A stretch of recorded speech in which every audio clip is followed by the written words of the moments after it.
Hey, my friends, welcome back. My name is Joshua Latimer. Today, we're going to talk about fear, the big scary monster. I got a little secret for you. In most cases, the thing that paralyzes you, that causes total overwhelm, the thing that is preventing you, you think it's preventing you from achieving all of your wildest hopes and dreams, it's basically a toothless monster. Now, I know that it feels real. It's palpable. There's been more than once of my business career, I've driven myself to the hospital with chest pains because of the stress, anxiety, and overwhelm I've felt, because of the pressure, or at least what I thought was just the pressure and expectations of others. My friends, you're performing for an audience of one, and all of the expectations and the weight of the world that you feel, what if we could take it off your shoulders and set it to the side so you can move quicker and live your purpose? You got to understand that we need progress, not perfection. And one of the things that stops progress more than anything is this paralyzing, palpable fear. You know, you've probably heard the old anecdote that fear is false evidence appearing real. Well, that's not necessarily true. Sometimes fear is very, very real. You know, if you are alone in the wilderness and you're trying to hide from a saber-toothed tiger who wants to eat you, that fear is very justified. In fact, if you did not feel fear, I would argue there's something wrong with your brain, in your head, okay, and your thinker. You know, courage is different than delusion, right? Having courage means that you do what you know you're supposed to do while you feel the feels of the fear. Are you picking up what I'm throwing down? You know, deluded people don't have fear. I'm not telling you to not have fear. I'm trying to help you understand how to recognize and navigate through the fear. If you want to achieve something, whether it's build a family legacy or be a better leader to your children or build a business or make a bunch of money and build orphanages, whatever it is that you want to do, walking through circumstance while feeling the weight of fear is a requirement. There's no way to get around it. I think a lot of people are always praying for things to be easier when the right way to frame that prayer is, how do I get stronger? You know, if you have a sore neck, it means that you're a leader. You know, this is a metaphorical neck, of course. You know, it comes from the quote, heavy is the head that wears the crown, which is like a William Shakespeare thing or something. The point is this: I don't care if you have one employee, if you have one kid. By the way, if you have one kid, congratulations. That's a good starter pack. I have 5. You know, I'll give you some tips on that in a different video. But anyway, you have a sore neck because you're leading. You're doing scary things, right? You're responsible for other people. And the way to be successful is not to navigate the easy path, although that's what I tried to do in high school. Didn't work out very well with my 2.6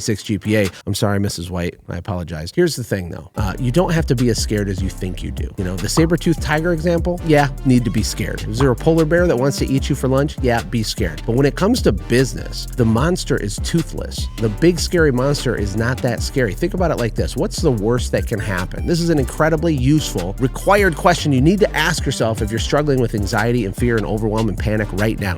If you're scared of the economy, if you're scared of your bank account balance, if you know you've been putting things off and procrastinating, which is the side effect of being paralyzed by fear, right? The procrastination starts to stack on itself until you create a self-fulfilling prophecy. I don't want that to happen, but check this out. Even if it did happen, guess what? You're okay. You're not gonna die. Hey, I got some good news. In the modern world, they don't have debtors' prisons. You could file bankruptcy.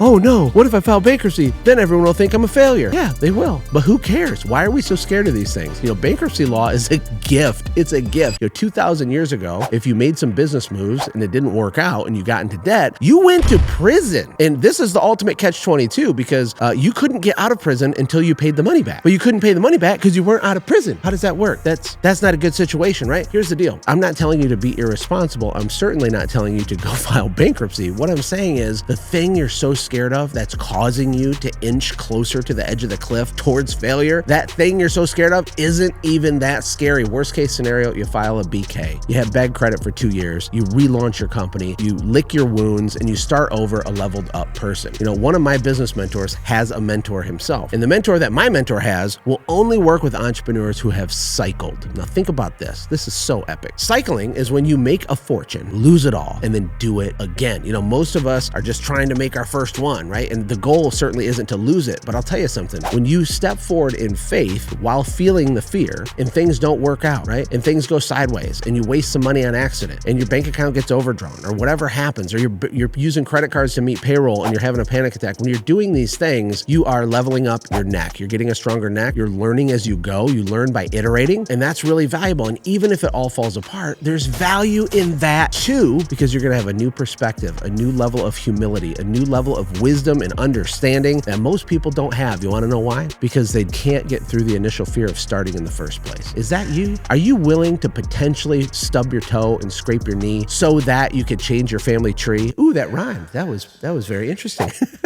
Are you willing to do that? If you are, really good things are waiting for you. And they might not be here next week. They might not be here in 30 days, but they are real and they are coming for you. But you got to use courage, doing what you know is right, even when you feel afraid. There's this great book. There's this sentence in this book. It says, fear not. Actually, it's the Bible. It's a bestseller. You should go grab it. Listen, fear is not your friend most of the time. And if you're in a burning building trying to escape, it's a very helpful thing to have, right? Fear can be useful, but when it comes to small business, it's the thing holding you back, and you got to stop overthinking this stuff. Move faster because money loves speed. Another interesting fact about fear is that a lot of people use fear as an excuse. I lived in Costa Rica for a couple years, and one thing that was really interesting about the culture there was how adverse, generally speaking, most of the population is to the idea of even starting a business. The lady that taught me Spanish, Giselle, I call her my Costa Rican mom because I love this woman. She's incredible. Hi, Giselle, if you ever see this, you're amazing. I remember having a conversation with her about maybe opening a little party store, or like whatever they call it in Costa Rica, like a corner store. I said, why don't you start a business? And she actually has a business, but she was explaining to me how paralyzed people feel at even the suggestion of starting a business, right? Because the culture's so different. Well, what if it fails? What if this? Everyone will laugh at me.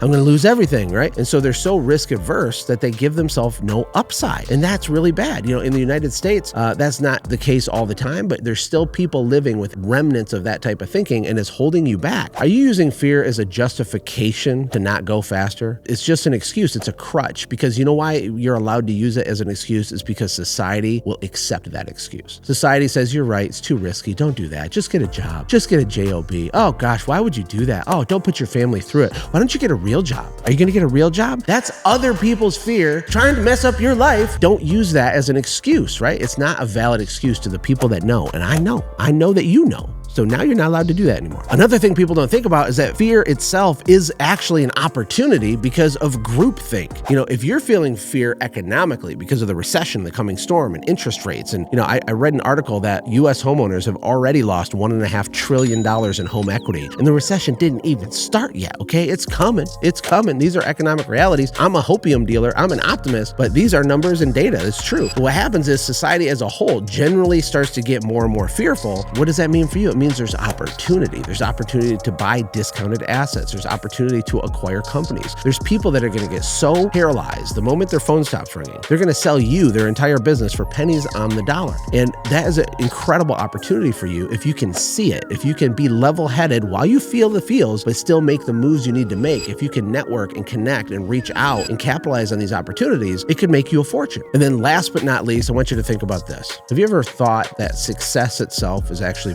more scary than failure?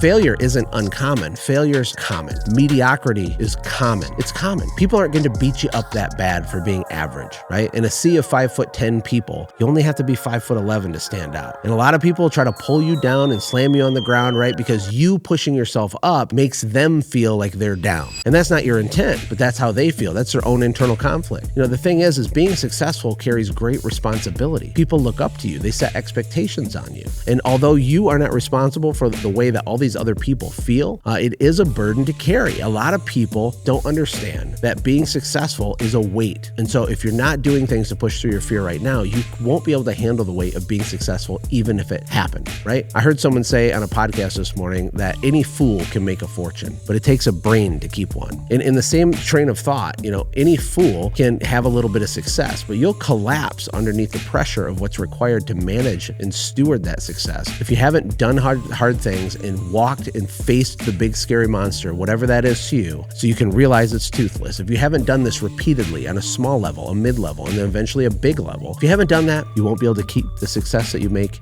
anyways. I hope that was helpful to you. I hope that adds value to you. I hope that your family changes the world. I hope that you lead them towards that outcome. We'll see you in the next video.